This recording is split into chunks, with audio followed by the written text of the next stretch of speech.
mga ka-JPC Vlogs, ngayon naman po ipapashare ko kayo dito sa isa rin sa pinagmamalaki ng Siargao, ang tinatawag nilang Naked Island. Kung mapapansin nyo po sa vlog na ito, ang Naked Island ay nakapaligid po sa buong dagat na to na walang tubig yung gitna.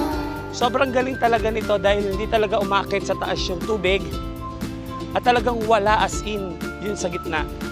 Dito naman sa lugar na to, makikita nyo yung sobrang green. Sobrang green na green talaga yung tubig dito.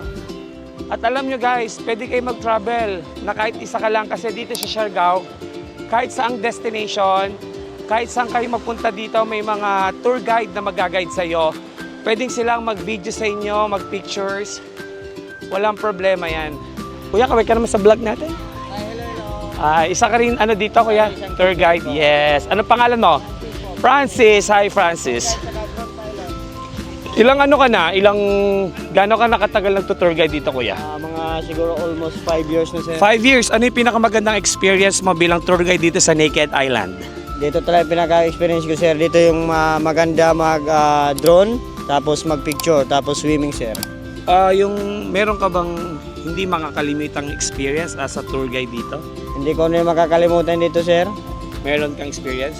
Wala sir eh. Wala naman, puro magagandang puro experience. lang talaga yung magagandang experience dito. Yun talaga yung magandang iwanan dito. Yes po sir. Yung magagandang memories, iwanan dito lahat.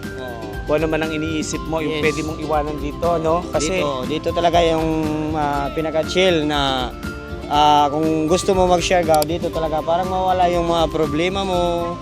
Yung kung broken hearted ka, dito yun. talaga Dito talaga dito. iwan Pag-alis mo dito, pagbalik mo sa bahay mo, wala nang iniisip. Tama, very good. Grabe, wala talaga akong masabi dito sa Siargao.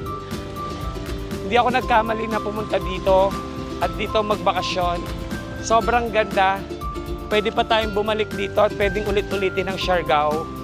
Bye! Enjoy! All hey! So dito na tayo pupunta guys.